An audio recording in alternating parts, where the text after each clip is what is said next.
kita bukan melarang orang ni nak bersolat. Sedangkan dalam kawasan sini ada surau, ada masjid. Jadi saya pernah bertanya dengan orang ni kan, warga Rohingya ni. Saya cakap dengan orang, kenapa kamu ni semua tak nak bersemayam dengan orang Melayu? Dia cakap dia tak suka orang Melayu. Ini dia yang sendiri cakap dengan saya.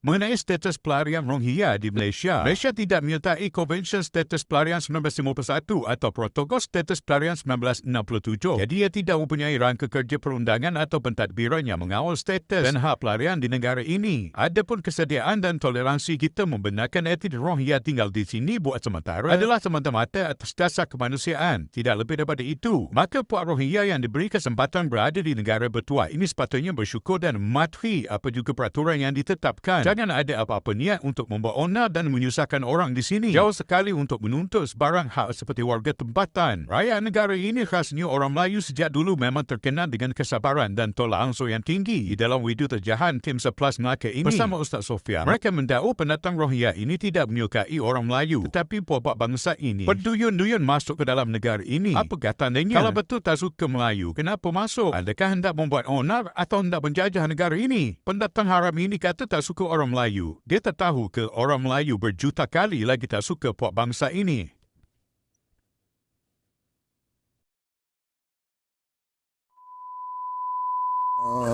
Ini surau. Ini apa? Ini jauh apa ini surau? Mengaji. Okey. So kita dapat maklumat kata ini adalah surau yang dibina sendiri oleh Rohingya secara haram, tidak mendapat permit kelulusan apa-apa daripada majlis agama atau apa-apa, dan kita boleh buktikan kat dalam ni memang ada peralatan ibadah dan juga ada kapet lama, yang telah ditukar, dan memang ada kapet untuk semayang. Memang ada. Jadi mereka ini tidak ingin bercampur dengan rakyat sekalipun. Mereka buat segala-galanya mereka punya. Macam negara ni mak bapak diorang yang punya. 2 tingkat setiap kali hijau. Macam ni. Kita tak marah untuk mereka beribadah, tetapi dia perlulah melalui peraturan. Okey, Assalamualaikum semua. Okey, surau ni sebelum ni saya dah pernah buat laporan kepada Jabatan Agama Islam. Okey, saya sendiri pergi ke pejabat Jabatan Agama Islam dan membuat aduan mengenai surau haram ni yang didirikan warga Rohingya ni Saya buat laporan, saya rasa dah lama. Saya rasa nak dekat setahun lah, sehingga hari ni tiada tindakan. Jadi kita nak tahulah kan tindakannya apa sekarang ni. Sampai hari ni tak ada tindakan. Terbaik abang spek purple. Kita bukan melarang orang ni nak bersolat. Sedangkan dalam kawasan sini ada surau, ada masjid. Jadi saya pernah bertanya dengan orang ni kan, warga Rohingya ni.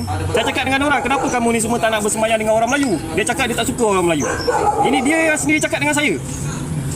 Kita ada video bukti semualah kan. Saya harap Jabatan Agama Islam tolong ambil tindakan. Masalah surau ni saya bukan buat aduan kepada Jabatan Agama Islam saja. TBT pun saya ada buat laporan. Ada buat laporan. Saya sendiri pergi ke pejabat MBMB. Tolong ambil tindakan. Sabang aktivis Melaka, surau ni pernah buat report tak ni? Ya, saya pernah buat report. Pernah buat report. Jadi apa tindakan Jabatan Agama? Tak ada tindakan. Senyap. Saya dah buat report kepada Jabatan Agama Islam. Saya dah buat report kepada pengurusi masjid, Imam 2. Sehingga hari ni tak ada tindakan. Budak kampung pun tak ada apa? Budak kampung semua tak ada ambil tindakan. Jadi MB pun tak ada, semua tak ada apa semua tak ada apa-apa. MMB pun kita dah buat laporan. Kita bukan cakap kosong saja, kita dah buat laporan. Saya sendiri pergi ke pejabat MMB. Saya berjumpa dengan ketua pengarah mereka. Sehingga hari ini pun tiada tindakan. Power bank standby tak ada. Power bank tak bawa. Bateri tinggal 11%. Sekejap saya cuba pakai power bank yang kecil yang ada. Power bank besar ada dalam kereta. Okey. Ada tengok tak ni Lauk. Tak ada bang. Okey. Dia macam ni bang, surau ni. Semasa surau ni ni sebenarnya rumah.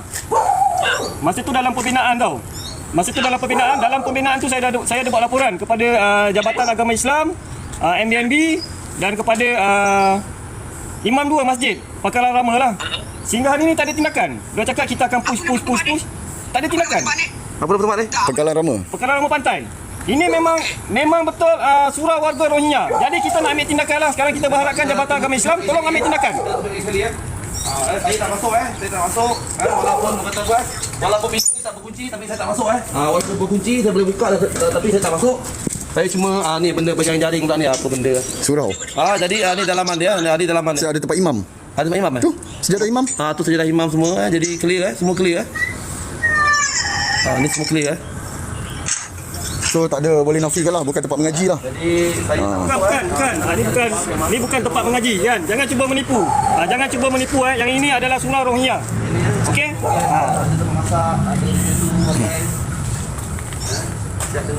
Ni tim sepelas Melaka Abang Mat kita. Abang Mat Mael.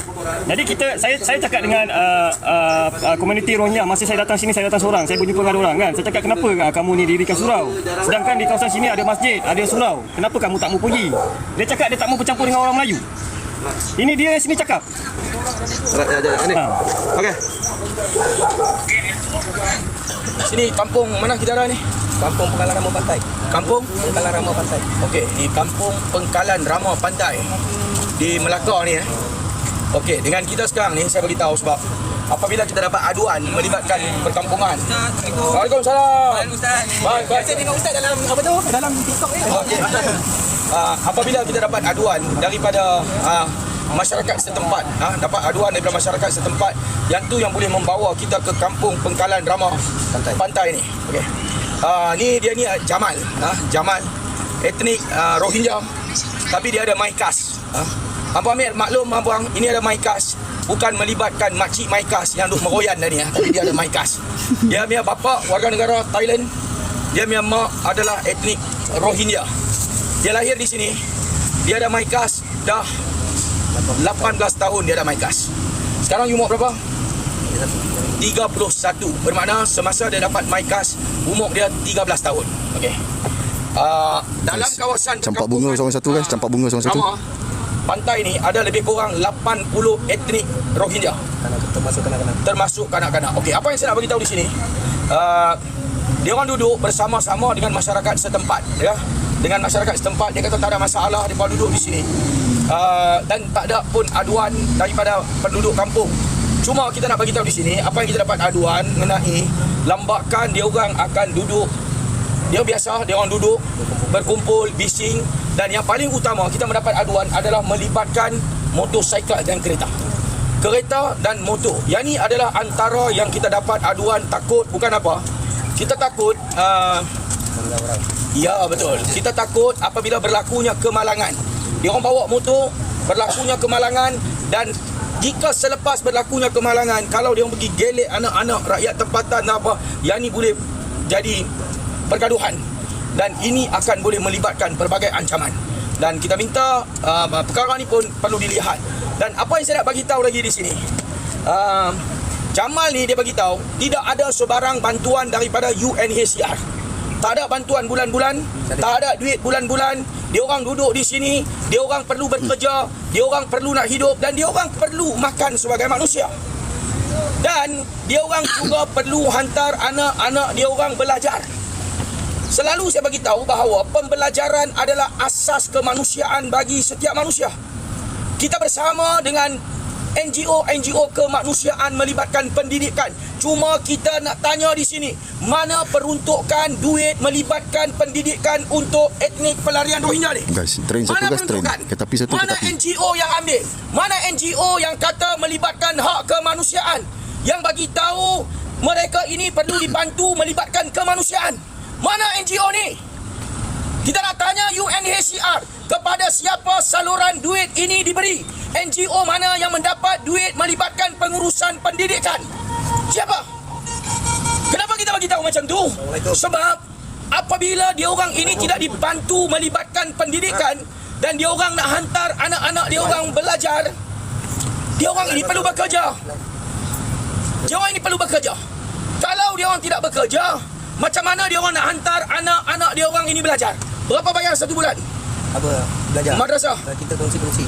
Ada orang mampu bayar 50, ada orang mampu bayar 100 macam tu. Ada yang bayar 20. 50 ke 100 ringgit sebulan untuk dia orang bayar satu budak. Tak.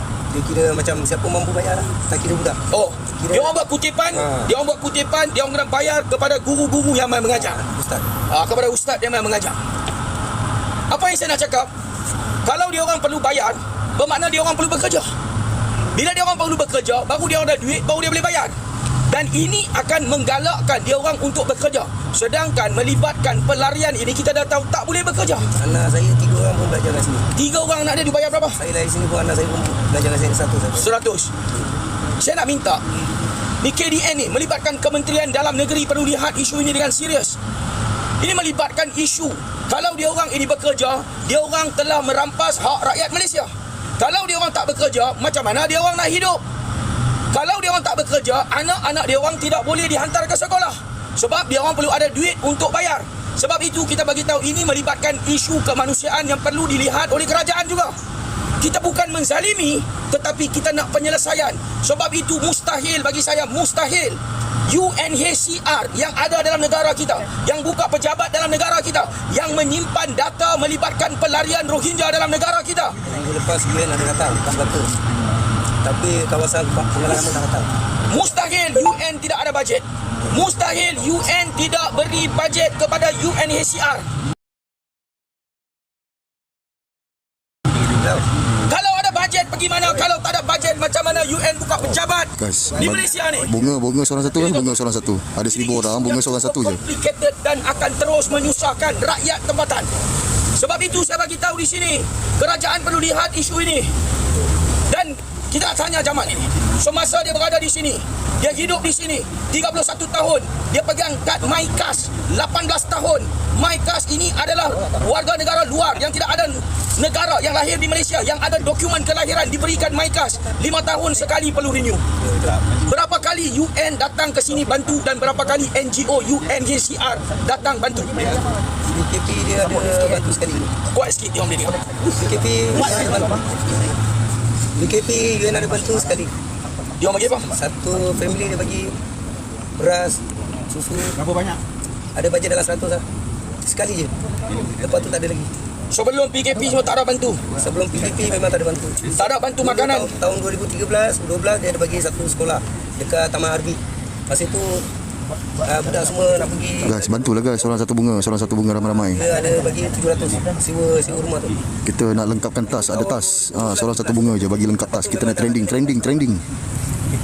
Memang UN tak bantu lagi dah. Okey lah, saya beritahu, ni UN perlu main peranan. Tak ada bantuan, dia orang akan terus macam ni. Dia orang akan terus bekerja macam ni. Dia orang nak hidup macam ni. Kita akan menghadapi masalah. Sebab tu saya minta KDN segera selesaikan isu ni.